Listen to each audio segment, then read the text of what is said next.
Hey guys, welcome and welcome back to my YouTube channel study buddy with Surabhi. So आज से हम अपनी NCERT free series start करने जा रहे हैं, जिसमें we are going to cover class 6 history and today we are going to discuss chapter number 1, जिसका नाम है what, where, how and when. So are you excited? Let's get started with the very first topic, which is what is history. History exactly है क्या? History is basically the study of the past. Past events को study करना, उसे समझना, understand करना ही history है। हमें पता चले what happened long ago. Reason being, क्यों जरूरी है?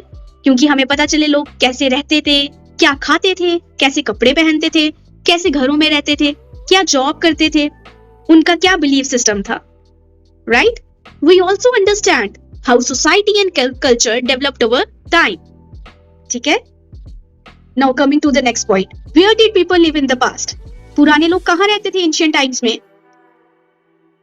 वो एंशिएंट टाइम्स में लोग कहाँ पे रहते थे? Near the rivers, mountains, forest, coast. ठीक है? और जो हमारी अर्लीस्ट सिविलाइजेशन फ्लरिश कहाँ पे हुई थी? नियर द रिवर्स, जिसका नाम क्या है? Indus valley civilization, right?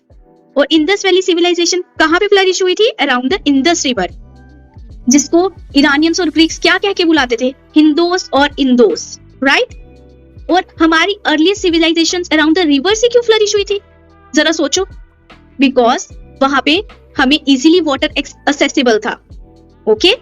जो एसेंशियल था लाइफ और फार्मिंग के लिए। ठीक है?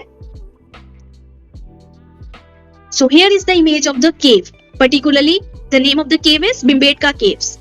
These are included in the UNESCO World Heritage Sites, right? And another example is forest. Now, how do we know about the past? हमें past के बारे में कैसे पता चलता है? Basically, there are sources which tells about our past. ठीक है? Like manuscripts, inscriptions, archaeological remains, oral sources. Now, what is exactly a manuscript? Manuscript क्या होती है?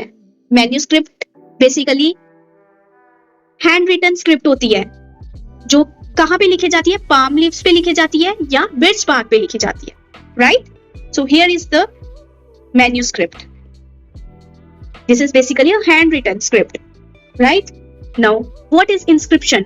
Inscriptions are the writings on the stone और metals.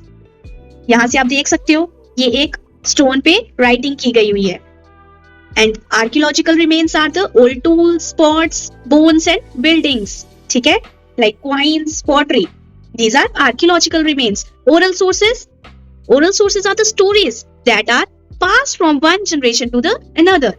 Right? Now, people who study past, उन्हें क्या बोलते हैं?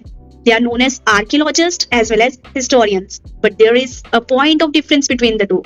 Now, let's understand the point of difference. Archaeologists are the people who study old remains like buildings, pottery, bones, etc. Whereas historians are the people who study manuscripts, inscriptions to learn about the past events. Right? So आप image से देख सकते हो, archaeologists basically excavated materials के बारे में study करते हैं और historians manuscripts और inscriptions को पढ़ते हैं. Right? I think the things are clear till now. Now coming to the next point. When did things happen? चीजें एग्जैक्टली कब हुई थी? बेसिकली हमें डेट्स के थ्रू पता चलता है कि चीजें, इवेंट्स एग्जैक्टली कब हुए थे, कैसे हुए थे, कहां पर हुए थे. ठीक है?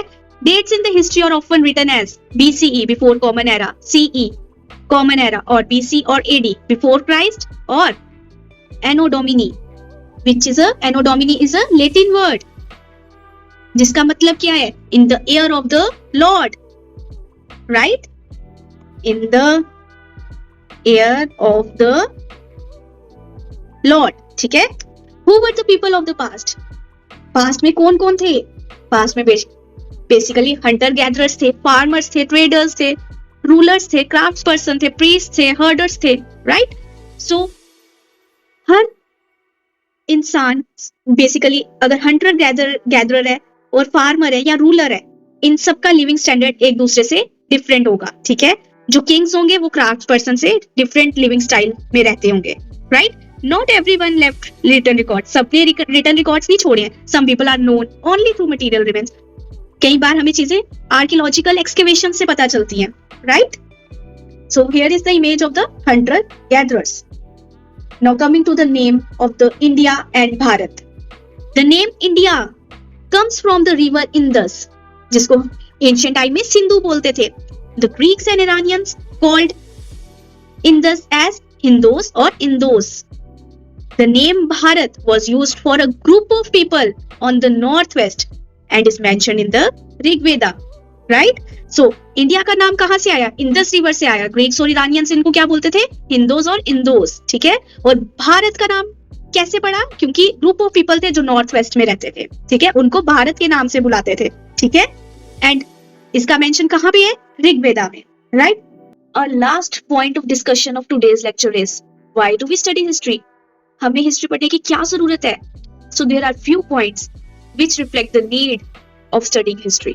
The first point is to understand how things changed over time. हमें पता चले चीजें कैसे चेंज हुई, right?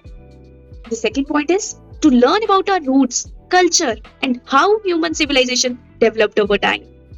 हमें ये भी पता चले कि हमारी रूट्स क्या थी, क्या है, हमारा कल्चर कैसा रहा है और ह्यूमन सिविलाइजेशन कैसे इवॉल्व हुई over time from ancient till modern, right.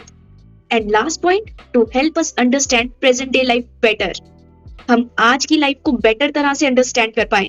और वो कैसे कर पाएंगे? जब हमें पता होगा कि हमारी हिस्ट्री क्या रही है. So this is what is included in your chapter number 1. मैंने डिटेल तरह से कवर किया आपका चैप्टर नंबर 1. कुछ भी ऐसा पॉइंट नहीं है जो रहा होगा. So I think आपको ये वीडियो पसंद आनी चाहिए. If you liked it, like, subscribe and share my channel and stay tuned for the upcoming videos. Bye bye, take care.